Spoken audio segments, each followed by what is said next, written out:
Every year, more than 2 million people over 60 end up in emergency rooms because they fell. That's not a clumsy generation.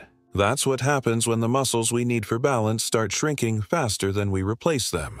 Walking helps, sure, but walking alone won't rebuild what age is quietly stealing from your hips, your core, and the tiny stabilizers around your ankles. A top surgeon at one of America's leading orthopedic hospitals recently told a room full of researchers that if he could prescribe only 5 exercises to every patient over 60, he'd cut fall-related fractures by nearly 40%. He didn't say run marathons. He didn't say buy expensive equipment. He said 5 specific movements, done at home, that target the exact weaknesses that make older adults vulnerable. Here's what they don't tell you in those cheerful walking club brochures. Walking is forward motion. It's the same plane, the same muscles, the same pattern every single step. Your quads and calves get some work, your heart rate climbs a little, and that's genuinely good for cardiovascular health and mood. But walking does almost nothing for lateral stability. Almost nothing for the deep core muscles that keep your spine safe when you twist to grab something off a shelf. And almost nothing for the fast-twitch muscle fibers that fire when you catch yourself from tripping. Those fibers start disappearing in your 40s, and the loss accelerates every decade. By 70, if you haven't trained them, you've lost up to half. That's why a small stumble that a 30-year-old recovers from in a blink sends a 70-year-old to the floor. So today, I'm walking you through 5 exercises that surgeons, physical therapists, and longevity researchers agree are more valuable than any amount of walking when it comes to keeping you independent, pain-free, and out of the hospital. These aren't trendy. They're not complicated. But each one rebuilds a specific piece of the armor your body needs after 60. I'm going to give you the why, the evidence, the real-world story, and the exact protocol so you can start as early as tomorrow. And because I know some of you are already skeptical or worried about your knees or your balance, I'll show you the easier version and the progression so you can meet the movement where you are right now. Before we dive into number 5, do me one quick favor. Drop a comment with your age and where you're watching from. I'm genuinely curious how far this message travels, and it helps me understand who's in this community. Now, let's get into it. Number 5 is the sit to stand. You might be thinking, that's just getting up from a chair, something you do 20 times a day anyway, so how is that exercise? Here's the truth. The way most people over 60 stand up is not the way that builds strength. They rock forward, push off the armrests, maybe use momentum and a little upper body shove. That's compensation. That's your body finding a workaround because your quads and glutes are too weak to lift you smoothly. And every time you compensate, those muscles get weaker. It's a slow spiral. Within a few years, getting off the toilet becomes hard. Getting out of a car becomes a production. You start avoiding low chairs, avoiding theaters, avoiding restaurants with booth seating. And suddenly your world is smaller, not because you're old, but because you stopped training one fundamental pattern. Research from the National Institute on Aging found that the ability to stand from a chair without using your hands is one of the strongest predictors of mobility and independence in older adults. In one large analysis, people who could not perform 5 sit-to-stands in under 15 seconds had more than double the risk of falls and hospitalization over the next 3 years compared to those who could. That's not about age. That's about leg strength and power. The good news is that this movement is trainable at any age. Studies on people in their 70s and 80s show that even 12 weeks of regular sit-to-stand practice can increase lower body strength by 30 to 40%. That's the difference between needing help and being fully independent. Let me tell you about Dorothy. She was 71, a retired librarian who loved going to her book club every Wednesday. But 6 months before I met her, she'd started skipping meetings because the chairs at the community center were low, and she was embarrassed that she had to push off the armrests or ask someone to help her stand. She told me she felt like everyone was watching and pitying her. We started with assisted sit-to-stands. I had her practice at home using a dining chair with armrests. But the rule was she could only touch the armrests for balance, not to push. She did 3 sets of 8 reps every morning while her coffee brewed. After 2 weeks, she moved to a chair without armrests. After 4 weeks, she was doing slow, controlled reps with her arms crossed over her chest. At 6 weeks, she went back to book club and stood up from that low chair on the first try. No hands. She told me later that moment made her feel like she'd gotten a piece of herself back. Here's how you do it correctly. Sit in a sturdy chair with your feet flat on the floor, hip-width apart. Scoot forward so you're near the front edge of the seat. That's important because it puts your center of mass over your feet and makes the movement possible without momentum. Cross your arms over your chest or hold them straight out in front for balance. Now lean forward slightly from your hips, not your back, and stand up by pressing through your heels. Your knees should track over your toes, not caving inward. Stand all the way up, squeeze your glutes at the top, then sit back down with control. That lowering phase, the eccentric part, is just as important as the standing part. Don't just drop into the seat. Lower yourself slowly, like you're aiming for a soft landing. If that's too hard right now, start with a higher surface. Use a chair with a cushion, or even stack a couple of firm pillows to raise the seat height. You can also place your hands lightly on the armrests and use them for a tiny bit of assistance, but challenge yourself to use less help each week. Your goal is 10 to 15 reps in one smooth set. Do this every single day. Make it a habit. Morning routine, right after you brush your teeth, before you sit down for breakfast. It takes 90 seconds. Over time, you can add a light weight by holding a water bottle or a small dumbbell at your chest. But don't rush that. Perfect the movement first. The beauty of the sit-to-stand is that it's so functional. You're literally training the exact motion you need for daily life. But beyond that, you're loading your quads, your glutes, and your core in a way that walking never does. You're teaching your nervous system to recruit those big muscle groups quickly and powerfully. And that power, that ability to generate force fast, is what saves you when you trip. It's the difference between catching yourself and hitting the ground. So don't underestimate this simple movement. It's not glamorous, but it might be the most important thing you do all week. Now, let's move to number 4, and this one surprises people because it looks so basic. It's the single leg stand, just standing on one foot. Most people can't do it for more than a few seconds after age 60, and that's a flashing red light for fall risk. Balance isn't just about your inner ear or your vision, though those matter. Balance is about the constant, tiny adjustments happening in the muscles of your feet, ankles, calves, hips, and core. When you stand on one leg, you force all those systems to wake up and work together. If you never practice it, those systems go dormant. You lose the ability to correct yourself when the ground is uneven, when someone bumps into you, when you step off a curb wrong. A study, published by researchers at major medical centers, found that the inability to balance on one leg for 10 seconds was associated with a nearly twofold increase in risk of death over the next decade, independent of other health factors. That's not because standing on one leg magically makes you live longer. It's because balance is a window into your neuromuscular health. Poor balance means weak stabilizers, poor proprioception, slower reflexes. It means your body isn't able to protect itself. On the flip side, balance is highly trainable. A systematic review of balance training programs in older adults found that regular practice reduces fall rates by about 20 to 30%. That's huge when you consider that 1 in 4 people over 65 falls each year, and that falls are the leading cause of injury-related death in that age group. I worked with a man named Robert, 74, who used to be a high school basketball coach. He came to me after his daughter noticed he was grabbing onto counters and walls more often when he walked around the house. Robert was frustrated because he still felt strong, but he knew something was off. I asked him to stand on one leg. He wobbled immediately and had to put his foot down in less than 3 seconds. He was shocked. We made single-leg stands part of his daily routine. At first, he held onto a countertop with one finger, just enough to keep from tipping. We did this while he waited for his morning toast. 30 seconds per leg, twice a day. After 2 weeks, he was using less finger support. After a month, he could stand for 20 seconds with no help, eyes open.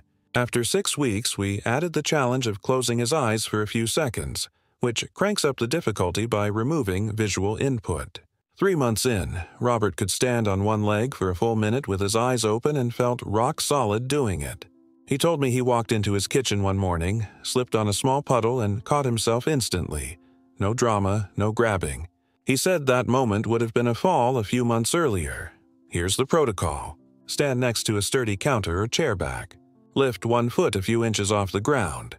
You can bend the knee and keep that foot behind you or lift it slightly in front, whatever feels natural. The key is to keep your hips level. Don't lean to the side or hike one hip up. Your standing leg should be straight but not locked, with your weight centered over the middle of your foot. Hold that position. Start with 10 seconds and work your way up to 30 seconds, then a full minute. Do 3 sets on each leg. When that becomes easy, try it without holding on. Then progress to doing it with your eyes closed for short bursts, maybe 5 seconds at first. If you can't lift your foot at all without immediately losing balance, start with a tandem stand. That means putting one foot directly in front of the other, heel to toe, like you're walking a tightrope but standing still. Hold that for 20 seconds and build from there. Another good entry point is to stand on one leg but keep your toes on the other foot lightly touching the ground, just a feather touch for safety. Over days and weeks, use that toe less and less until it's floating free. Do this every single day. Morning and night is ideal, but even once a day makes a difference. You can do it while you're brushing your teeth, waiting for the microwave, standing in line at the pharmacy. It's invisible training. No one around you even knows you're working on something that could save your life. And here's a bonus. Because you're standing on one leg, you're loading that hip and leg with your full body weight, which is great for bone density. Weight-bearing exercise is one of the only ways to slow bone loss, and this counts. Balance and strength are the 2 pillars that keep you upright. Walking gives you a little of each, but single-leg stands concentrate the stimulus in a way that walking simply can't. This is targeted medicine for your nervous system and your muscles. Don't skip it. Let's talk about number 3, and this is where we start getting into movements that protect your spine and core. It's the bird dog. You're on your hands and knees, and you extend one arm forward and the opposite leg back, hold for a few seconds, then switch. It looks like a yoga pose and it feels a little awkward the first time. But this movement is genius for people over 60 because it trains anti-rotation stability. What does that mean? It means teaching your core muscles to keep your spine steady when your limbs are moving in different directions. That's exactly what happens in real life when you reach for something while you're standing, when you carry groceries and open a car door, when you twist to look behind you while walking. If your core can't stabilize your spine during those movements, you get back pain. You get that sudden twinge that stops you in your tracks. Or worse, you get a disc injury. Lower back pain is one of the top reasons people over 60 lose mobility. Data from large health surveys show that more than half of older adults experience chronic or recurrent low back pain, and much of it comes from weak or uncoordinated core muscles. The core isn't just your abs. It's your deep abdominal muscles, your obliques, the muscles along your spine, your pelvic floor, even your diaphragm. They all have to work together to create a stable cylinder around your spine. When that system breaks down, your spine wobbles under load, and the joints and discs take stress they weren't designed to handle. Bird dogs train that entire system in a safe, controlled way. Research on core stabilization exercises shows they reduce low back pain and improve functional movement in older adults more effectively than general exercise or stretching alone. He worked with a woman named Linda, 67, who loved gardening but had been avoiding it for almost a year because every time she bent and twisted to pull weeds, her lower back would seize up. She'd tried stretching, she'd tried massage, but nothing stuck. I introduced her to bird dogs. She was skeptical at first because she thought core work meant crunches, which hurt her neck. But bird dogs are different. You're not flexing your spine, you're stabilizing it. We started with just lifting one hand an inch off the floor while keeping her hips and shoulders square. That alone was hard for her. After a week, she could lift her hand to shoulder height. Another week, and she added the opposite leg, hovering it just off the ground. By week 4, she was doing full bird dogs with a 3-second hold at the top. 2 months in, Linda was back in her garden, spending whole afternoons on her knees and bending without fear. She told me the difference was that she could feel her core working to protect her back, and that awareness alone changed how she moved. Here's how to do a bird dog correctly. Get on your hands and knees on a yoga mat or a soft carpet. Your hands should be directly under your shoulders, your knees under your hips. Keep your back flat, not arched and not rounded. Think about making a table with your body. Now take a breath in, and as you breathe out, slowly extend your right arm straight forward and your left leg straight back. Your arm should be parallel to the floor and your leg should be in line with your body, not lifted way up. The goal is not height, it's alignment and stability. Hold that position for 5 seconds. Your hips should stay level. Don't let your pelvis twist or tip. That's the whole point of the exercise. Then slowly bring your arm and leg back to the starting position and switch sides. If that's too hard, start with just the arm. Lift your right arm forward and hold, keeping your hips square. Do 10 reps per side. When that feels solid, add the leg on the same side, so right arm and right leg. That's easier than opposite limbs because there's less rotational challenge. Once you master same side, move to opposite arm and leg. Start with 3-second holds and work up to 10 seconds. Aim for 3 sets of 8 to 10 reps per side. Do this 3 or 4 times a week. As you get stronger, you can add tiny movements at the extended position. Lift your arm an inch higher, lift your leg an inch higher, then lower back to parallel. That small pulse increases the time under tension and makes your core work harder to stay stable. You can also slow down the transition, taking 5 seconds to extend and 5 seconds to return. Speed is not the goal. Control is bird dogs are quiet strength. They don't make you sweat or breathe hard, but they're building a foundation that supports everything else you do. A strong, stable core means less back pain, better posture, easier breathing, and more confidence in your movement. And here's something most people don't realize. A stable core improves your balance because your core is the anchor point for all your limbs. When your center is solid, your arms and legs can move freely without throwing you off balance. So this exercise supports the single leg work we just talked about and everything else that's coming. Now we're halfway through, and I want you to think about something for a second. If you've been nodding along but haven't actually tried any of these movements yet, pause the video after this and spend 5 minutes doing just one. Pick the one that sounds the easiest or the most useful for you right now. You don't need to do a full workout. Just do one set, see how it feels, and notice what's hard. That feedback is gold. It tells you exactly where your body needs the work. All right, let's move to number 2, and I saved this spot for a movement that really does surprise people when they hear how powerful it is. Number 2 is the glute bridge. You're lying on your back, knees bent, feet flat on the floor, and you lift your hips up toward the ceiling by squeezing your glutes, then lower back down. Simple, right? But here's why it matters so much after 60. Your glutes are the largest and potentially strongest muscles in your body, but they're also the most likely to become weak and lazy as you age, especially if you spend a lot of time sitting. Weak glutes lead to a cascade of problems. Your lower back compensates and starts hurting.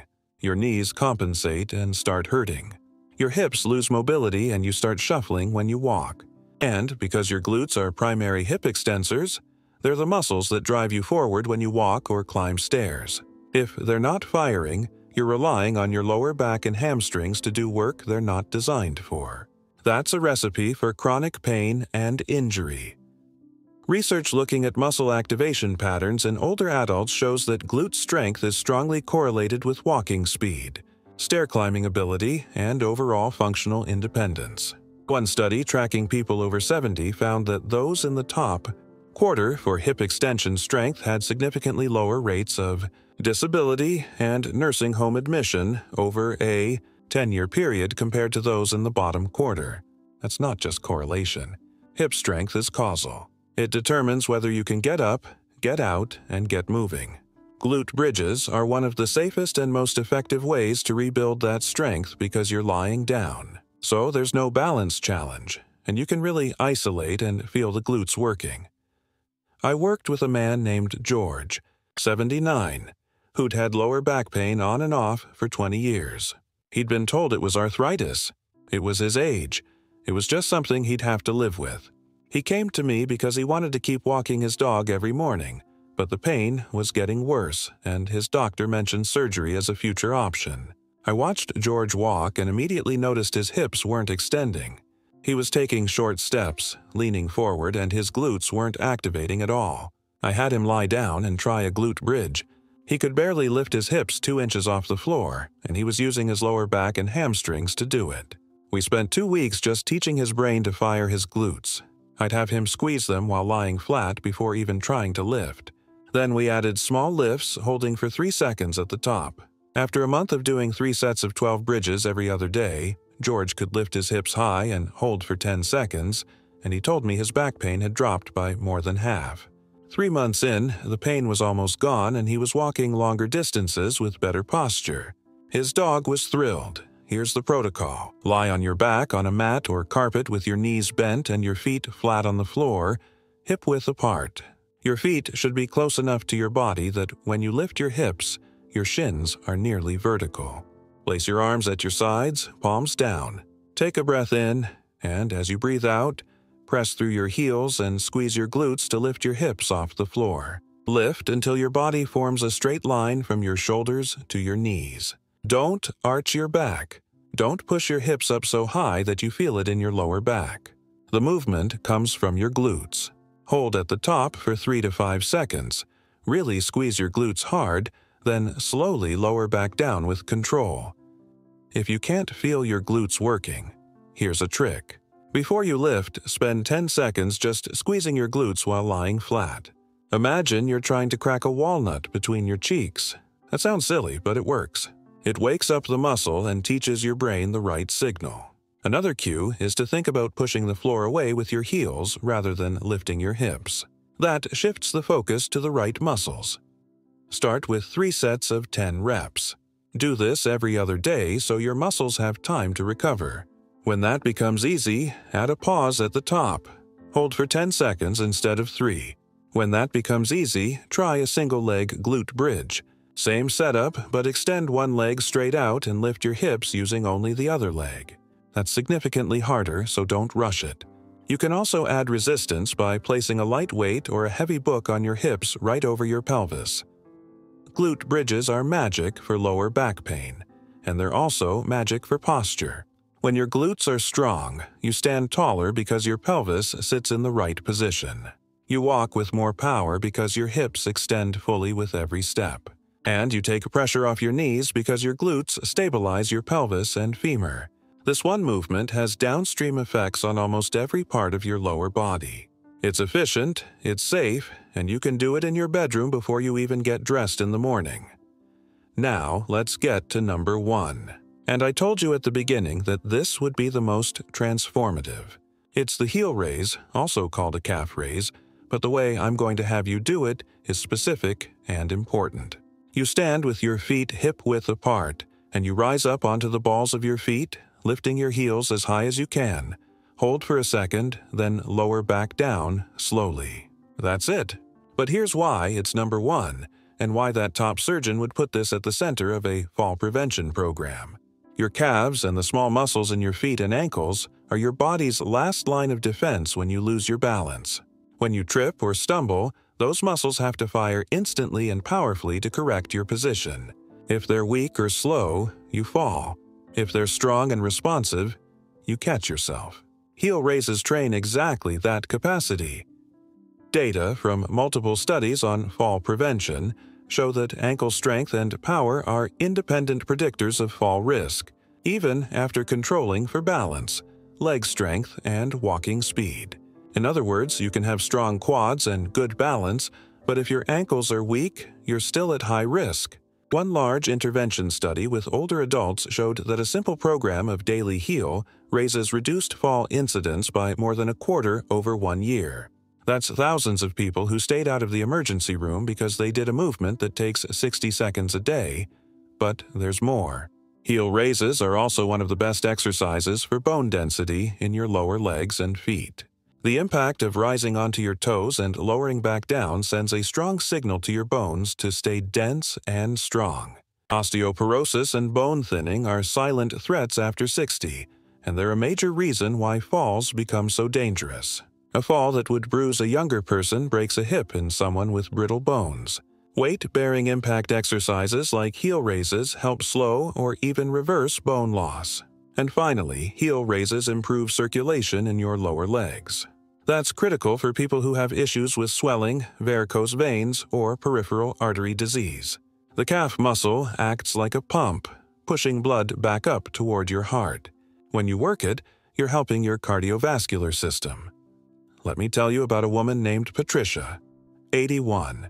She lived alone and was fiercely independent, but her daughter was worried because Patricia had fallen twice in 6 months, once in the kitchen and once in the garage.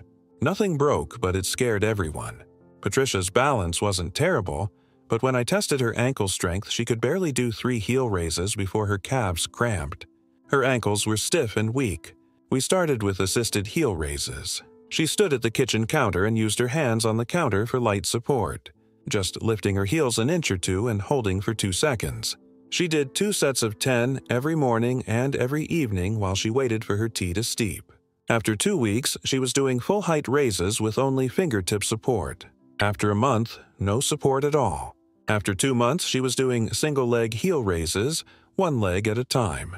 6 months later, Patricia had not fallen once, and she told me she felt a confidence in her walking that she hadn't felt in years. She said she used to shuffle and watch the ground constantly, terrified of tripping. Now she walked with her head up. Here's the protocol. Stand with your feet hip-width apart near a counter or wall for light support. Keep your legs straight but not locked. Rise up onto the balls of your feet as high as you can, lifting your heels off the ground. Hold at the top for 1 to 2 seconds. Feel the contraction in your calves. Then slowly lower your heels back down to the floor, taking 3 to 4 seconds for the descent. That slow lowering, the eccentric phase, is where a lot of the strength and control is built.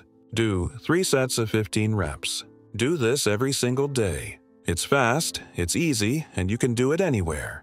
If 15 reps is too hard at first, start with 5 or 8 and build up.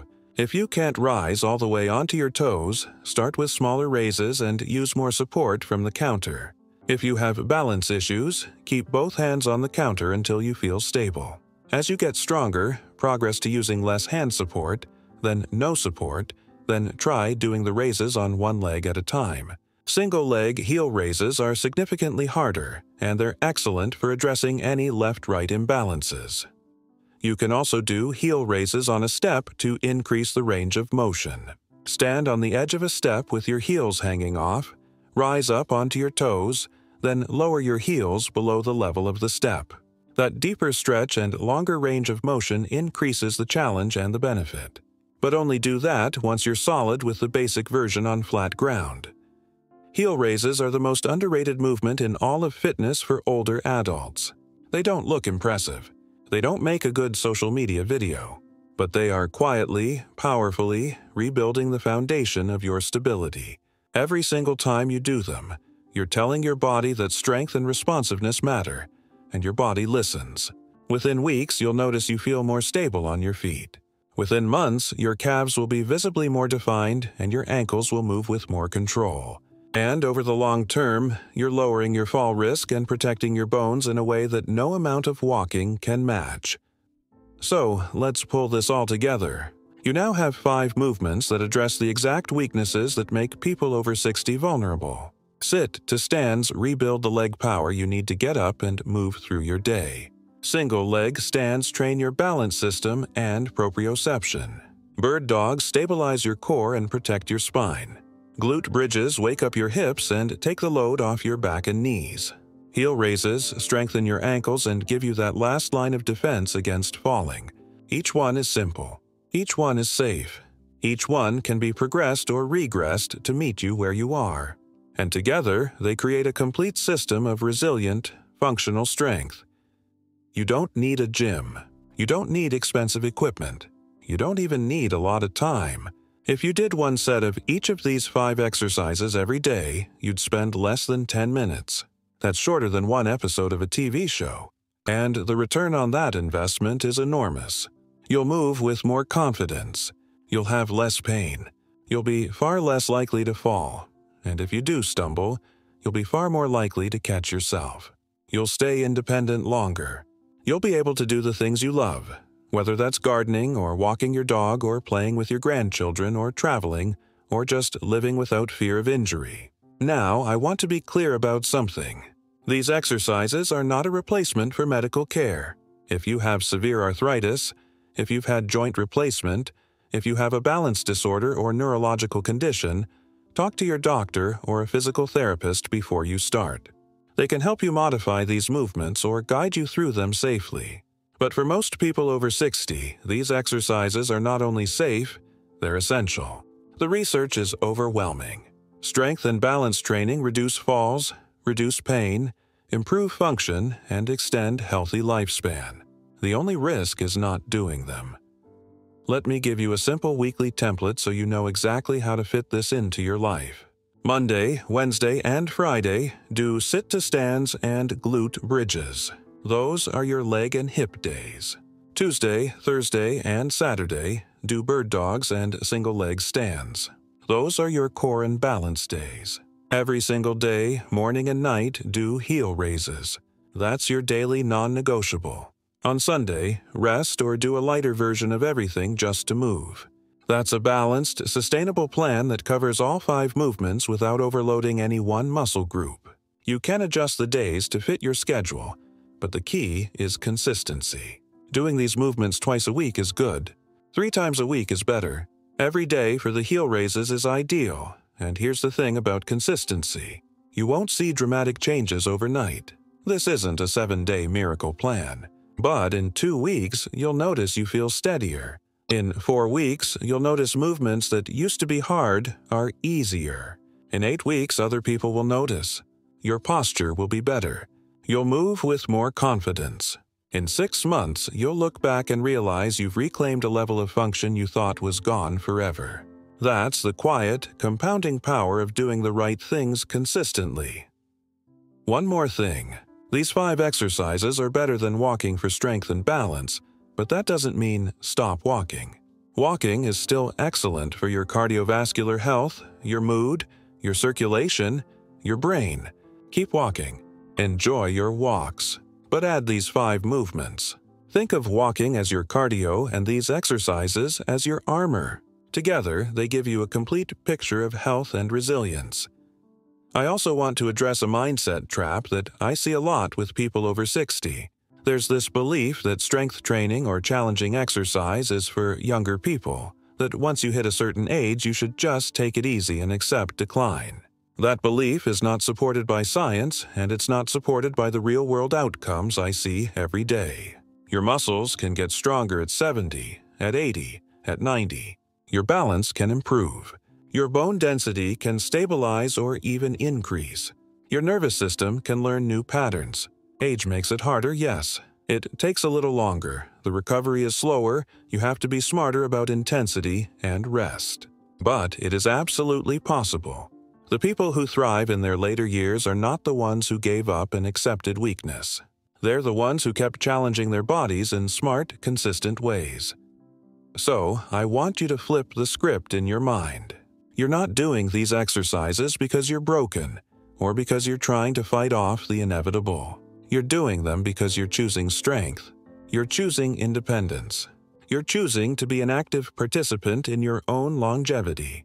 That's a completely different frame, and it changes everything.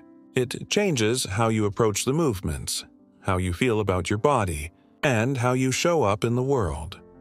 Let's talk about modifications and safety for a moment, because I know some of you are dealing with knee pain, hip pain, arthritis, or other conditions that make you nervous about exercise. First, pain is a signal. If something hurts in a sharp, shooting, or grinding way, stop and modify.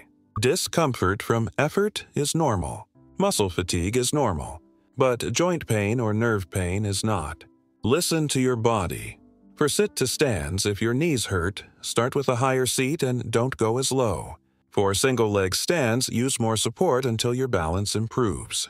For bird dogs, if your wrists hurt, try doing them on your fists instead of flat palms, or do them against a wall instead of on the floor. For glute bridges, if your lower back hurts, make sure you're squeezing your glutes and not arching your back. For heel raises, if your calves cramp, start with fewer reps and make sure you're hydrated. If you have osteoporosis, all 5 of these movements are actually helpful because they're weight-bearing and they stimulate bone growth. But you do need to avoid any twisting or forward flexion of the spine, so be extra careful with bird dogs and make sure your back stays neutral. If you've had a hip or knee replacement, check with your surgeon. But generally, these movements are cleared after the initial recovery period, and they're excellent for rebuilding strength around the joint. If you have neuropathy or reduced sensation in your feet, the balance work is even more important because you're relying on visual and inner ear input to compensate for the lost sensation. Just make sure you're doing single-leg stands near a stable surface so you can catch yourself if needed.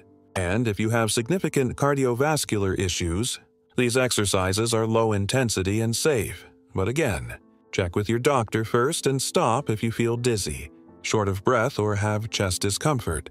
The point is, there's almost always a way to modify and progress these movements safely. You just have to be patient and smart about it. Don't compare yourself to anyone else. Don't worry about what you used to be able to do. Meet yourself where you are today and improve from there. Progress is progress, whether that's adding 1 more rep, holding 1 second longer, or using a little less support. Every small win is building toward a stronger, more resilient version of you. Now, let's talk about what happens if you don't do this. If you continue to rely only on walking and don't train strength, power, and balance, the trajectory is predictable. Your muscles will continue to shrink. Your balance will continue to decline. Your bones will continue to weaken. The risk of falling goes up every year. And when a fall happens, the consequences get worse. A fall at 65 might mean a bruise and a scare. A fall at 75 might mean a fractured wrist. A fall at 85 might mean a broken hip, surgery, rehab, loss of independence, and a cascade of complications. I'm not trying to scare you. I'm trying to be honest. The statistics are clear. Falls are the leading cause of injury and death in older adults, and the majority of falls are preventable with strength and balance training. But here's the hopeful part. You have agency. You have control. You can change that trajectory starting today. Every rep you do is a vote for a different future. Every week you stay consistent is compounding interest on your health. You're not just avoiding a negative outcome. You're actively building capacity, confidence, and freedom. You're extending the years you can travel, play with grandkids, pursue hobbies, live independently, and do all the things that make life worth living. I want to share one more story that brings this all together. I worked with a couple, Margaret and Tom, both in their early 70s. They'd been married for 48 years, and they loved to travel. But over the previous 2 years, they'd stopped taking trips because Margaret had fallen twice while they were away from home. Once on a cobblestone street in a small town and once getting out of a taxi. She wasn't seriously hurt either time, but the fear stuck.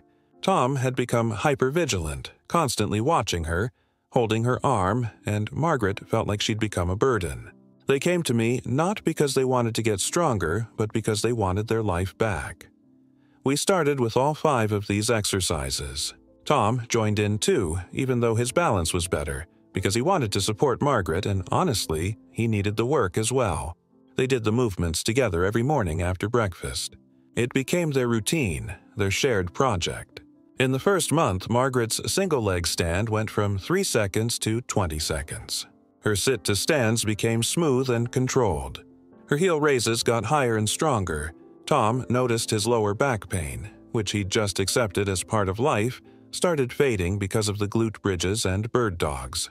3 months in, they booked a trip to Santa Fe. Margaret told me later that she walked all over that city, up and down curbs on uneven sidewalks, in and out of galleries and restaurants, and she never once felt afraid. She said the trip reminded her who she was before fear took over. A year later, they were planning a trip to Italy. They sent me a photo from Rome, both of them grinning in front of the Colosseum. Margaret's message said, We're walking everywhere and I feel like I'm 30 again.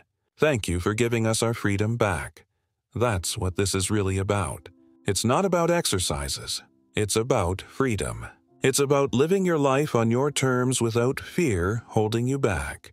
It's about being able to say yes to invitations, yes to adventures, yes to getting down on the floor to play with a grandchild because you know you can get back up. These 5 movements are the keys to that freedom. Let me also talk about progression over time, because I don't want you to think that once you can do these exercises, you're done. Your body adapts. What's hard today will become easy in a few weeks, and when it becomes easy, that's your signal to add challenge. For sit-to-stands, the next level is adding weight. Hold a gallon jug of water or a backpack with some books. The level after that is single-leg sit-to-stands, which are brutally hard but incredibly effective. For single-leg stands, progress to standing on an unstable surface like a folded towel or a foam pad. That removes some of the sensory input and makes your stabilizers work harder. For bird dogs, add a resistance band around your wrists and ankles or hold the extended position for 20 or 30 seconds. For glute bridges, progress to single-leg bridges and eventually add a pause at the top with a pulsing motion. For heel raises, move to single-leg raises, then add weight by holding dumbbells, then do them on a step for greater range of motion. The point is, there's always another level. You're never too strong or too balanced. There's always room to improve, and that improvement keeps your body adapting and growing stronger.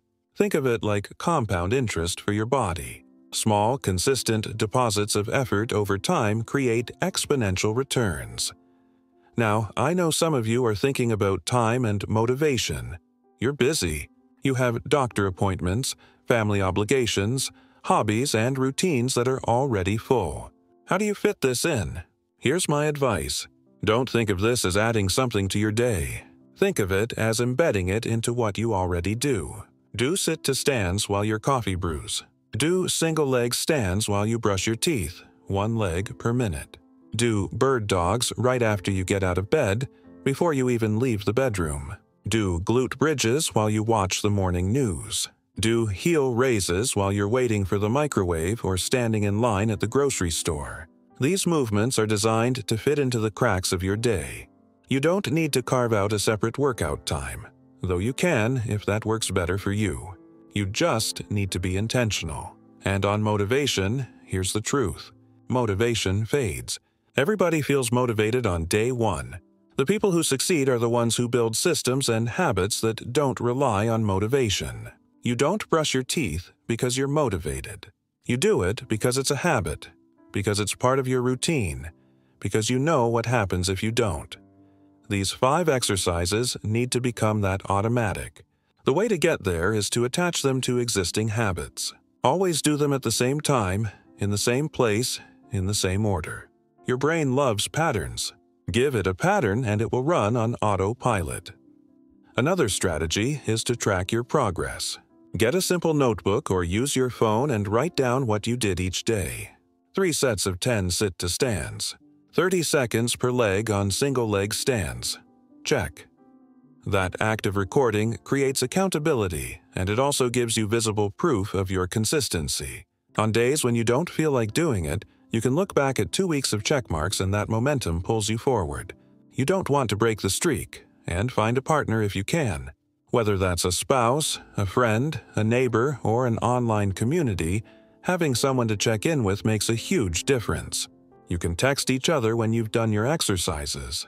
You can encourage each other on hard days. You can celebrate milestones together. Humans are social creatures. We do better when we're not alone. Let's also talk about expectations and timelines, because I want you to have a realistic picture. In the first week, you're going to feel awkward. These movements might feel unnatural. You might be frustrated by how hard they are or how weak you feel.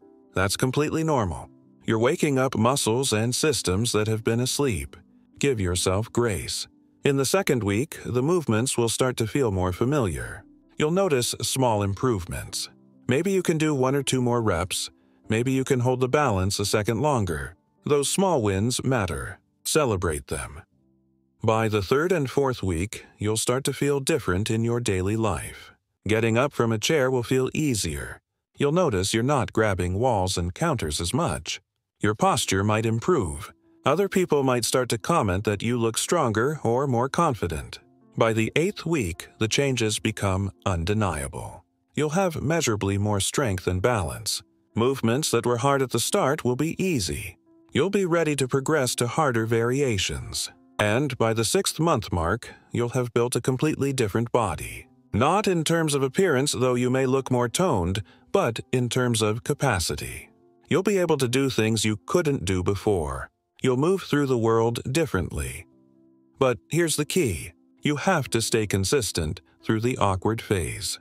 Most people quit in the first 2 weeks because it's hard and the results aren't visible yet. Don't be most people. Trust the process. Trust the science. Trust the thousands of people who have done this before you and seen it work. One thing I haven't mentioned yet is breathing, and it's worth a quick note. For all of these exercises, breathe naturally. Don't hold your breath. A good general rule is to exhale during the effort phase. So for sit-to-stands, breathe out as you stand up. For glute bridges, breathe out as you lift your hips. For bird dogs, breathe out as you extend your arm and leg. For heel raises, breathe out as you rise onto your toes. Breathing keeps your blood pressure stable and helps you stay relaxed and controlled through the movement. Also, warm up before you start, especially if you're doing these first thing in the morning when your body is stiff. A warm-up doesn't have to be complicated. Just march in place for 30 seconds, do some gentle arm circles, roll your shoulders, do a few ankle circles. Get the blood flowing. That reduces injury risk and makes the exercises feel better. And listen to your body on recovery. If you're sore the day after, that's normal. It means your muscles worked and they're adapting. But if you're so sore you can barely move, or if the soreness lasts more than 2 or 3 days, you overdid it. Scale back and build up more gradually. Recovery is when your body gets stronger. If you don't give it time to recover, you'll just break yourself down without building back up. That's why I suggested alternating which exercises you do on which days. It gives each muscle group time to rest while you work others. Let me address one more common concern. Some people worry that building muscle and getting stronger will make them bulky or change how they look in ways they don't want. Let me be very clear. At 60 and beyond, especially for women, it is incredibly difficult to build large, bulky muscles. Your hormone levels don't support it. What will happen is that you'll build lean, functional muscle that makes you look toned and healthy. Your clothes will fit better. You'll stand taller. You'll move with more ease. But you're not going to wake up looking like a bodybuilder unless you're doing extremely heavy lifting for years with a very specific diet. These 5 exercises with body weight or light resistance will make you strong and capable without changing your appearance in dramatic ways. And honestly, even if you did build visible muscle, that's a sign of health and vitality, not something to fear. Now, I want to circle back to the comparison with walking, because I know some of you are still wondering if you really need to do these exercises if you're already walking every day. Walking is wonderful. It's low impact, it's accessible, it gets you outside, it's good for your heart and your brain. Keep doing it. But walking is movement in one plane, forward and back. It doesn't challenge your body in the ways that prevent falls and build resilient strength. Walking doesn't require you to balance on one leg. It doesn't require you to lift your body weight against gravity. It doesn't train rotation or lateral stability. It doesn't load your muscles intensely enough to trigger significant strength adaptation. Think of it this way. If the only thing you ever did was walk forward, your body would become very efficient at walking forward and nothing else. You'd lose the ability to move sideways, to twist, to lower yourself down, to catch yourself when something unexpected happens. That's why people who walk every day still fall. That's why walkers still end up with weak hips and knees and backs. Walking is necessary but not sufficient. These 5 exercises fill in the gaps that walking leaves. They're complementary, not competitive. And here's a practical tip. You can actually combine them. Take your walk, and when you get home, do your 5 exercises. Or do the exercises first to wake up your muscles, Then go for your walk. Some people like to do heel raises during their walk. Every time you stop at a corner or a red light, do 10 heel raises while you wait. That's a great way to stack habits and make efficient use of time. Let me also talk about what happens in your brain when you do these exercises, because the benefits aren't just physical. Balance training, in particular, has been shown to improve cognitive function in older adults. When you challenge your balance, you're forcing your brain to integrate information from your eyes, your inner ear, and the sensors in your muscles and joints. That integration happens in areas of the brain that are also involved in memory and executive function. So balance exercises are actually brain exercises. Studies have found that older adults who do regular balance training show improvements in attention, processing speed, and memory compared to those who don't. Strength training also has cognitive benefits. Lifting your body weight, even in these simple movements, triggers the release of growth factors that support brain health and the formation of new neural connections.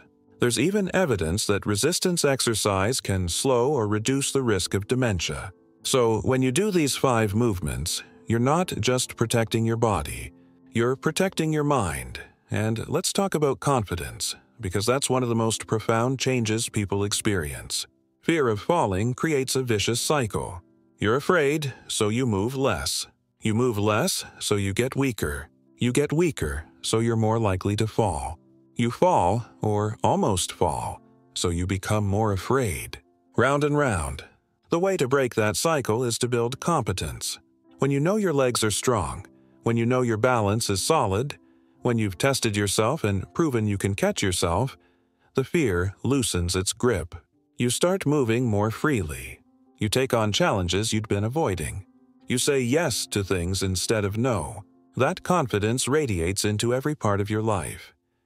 I've seen people transform not just physically but emotionally and socially because they rebuilt their strength. They started going to events they'd been skipping. They started traveling again. They started playing with grandkids on the floor. They started gardening, dancing, hiking. They reclaimed parts of their identity that had been dormant. That's the real gift of this work. It's not just about preventing falls or reducing pain, though those things matter enormously. It's about living fully. Now let's talk about sustainability, because I want this to be something you do for the rest of your life, not just for a few months. The key to sustainability is to make these exercises so simple and so integrated into your routine that not doing them feels weird. You want to get to the point where doing your morning sit-to-stands is as automatic as making your bed. You don't think about it, you don't debate it, you just do it. That takes time, usually about 2 to 3 months for a habit to become truly automatic. But once it clicks, it's effortless. Another key to sustainability is variety. Once you've mastered the basic versions of these 5 exercises, start playing with variations. Try different tempos, add pauses, change the order. Do them in different locations. Keep your brain engaged. Boredom is the enemy of consistency. If you're bored, you'll quit. So keep it interesting and periodically test yourself. Every month or 2, see how many sit-to-stands you can do in a minute. See how long you can balance on one leg with your eyes closed. See how high you can lift your hips in a glute bridge. Track those numbers. Watch them improve. That feedback loop is incredibly motivating. You're not just doing exercises. You're beating your own records. You're proving to yourself that you're getting stronger and more capable. Let me give you one final piece of practical advice. Start today. Not tomorrow, not Monday, not after you finish some other project. Today.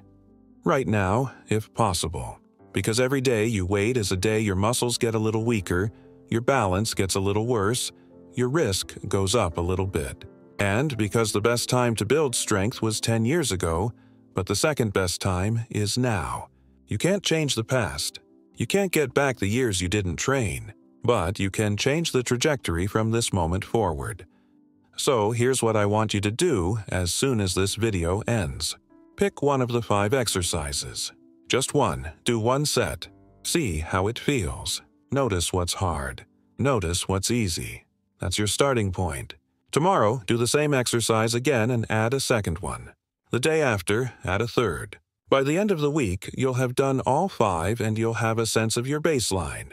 From there, follow the plan I gave you earlier. Alternate your focus days, do heel raises every day, track your progress, and stay consistent. And remember, you're not doing this alone. There are millions of people over 60 working on the same things. Some of them are farther along, some are just starting like you.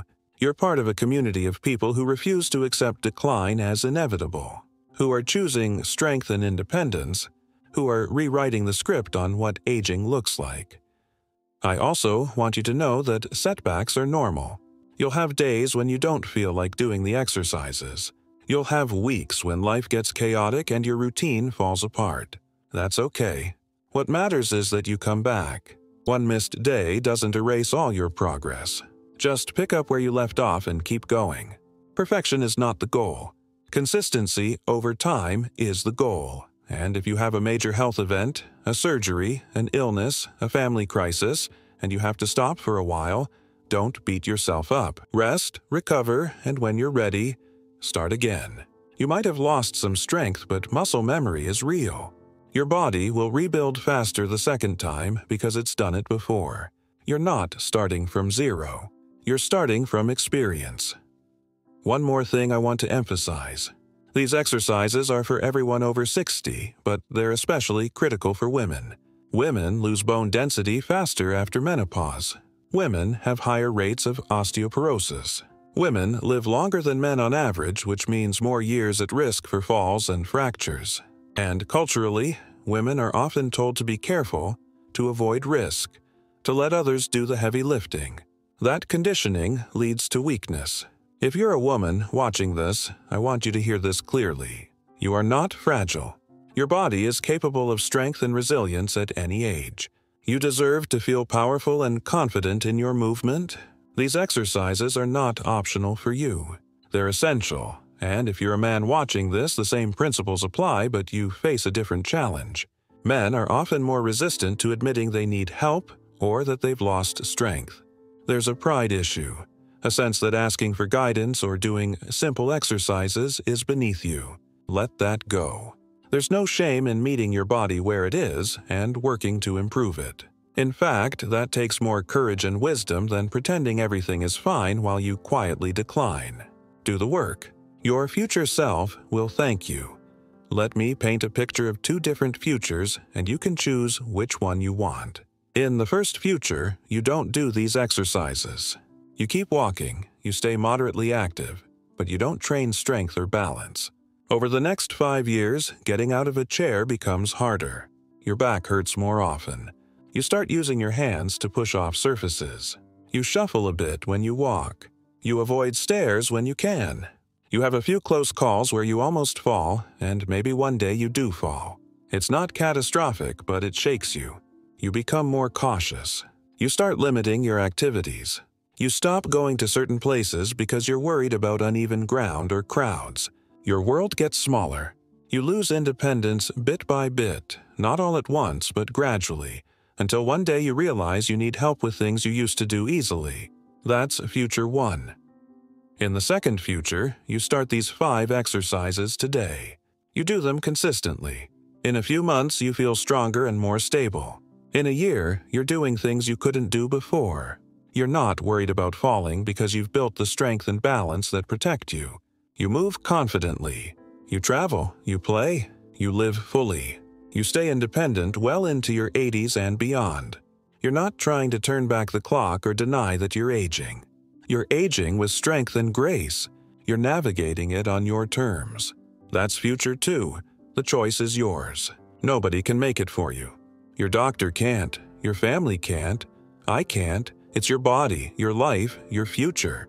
But I can tell you with absolute certainty, based on decades of research and thousands of real-world examples, that Future 2 is available to you if you're willing to put in 10 minutes a day. That's the trade. 10 minutes a day for freedom, confidence, and independence. It's the best deal you'll ever get, so let's bring this home. You now have the 5 exercises that top surgeons, physical therapists, and longevity researchers agree are more valuable than walking for preventing falls and maintaining independence after 60. Sit to stands for leg power. Single leg stands for balance and stability. Bird dogs for core strength and spinal protection. Glute bridges for hip strength and lower back health. Heel raises for ankle strength and quick reflexes. Each one is simple. Each one is safe. Each one is backed by solid evidence. And together, they form a complete system. You have the protocols, the progressions, the modifications. You have the stories of real people who've done this and transformed their lives. You have the science behind why it works. You have a weekly template to follow. You have strategies for building habits and staying consistent. You have everything you need except one thing, and that's the decision to start. I can't make that decision for you, but I can tell you what's on the other side of it. On the other side of that decision is a version of you that moves with confidence, that doesn't fear falling, that stays active and independent, that lives the life you want to live. That version of you is not a fantasy. It's not reserved for people with better genetics or more time or more resources. It's available to you right now. You just have to take the first step. So, here's my final question for you, and I really want you to think about it and share your answer in the comments. Which of these 5 exercises are you going to try first, and why? What's the one that speaks to you, either because it addresses your biggest weakness or because it seems the most doable, or because it's the one you're most curious about? Tell me in the comments. I read every single one, and I'll respond when I can. And more importantly, telling me creates accountability. You're making a public commitment, even if it's just to an internet stranger, and that increases the odds you'll follow through. Thank you for watching all the way to the end. That tells me you're serious about this. You're not just passively consuming content. You're looking for real solutions. You're ready to take action. That's exactly the mindset that leads to transformation. I believe in you. Your body is more capable than you think. Your future is more flexible than you've been told. You have agency. You have power. Use it. Start today. Do one exercise. Then do it again tomorrow. Build the habit. Build the strength. Build the life you want. I'll see you in the comments.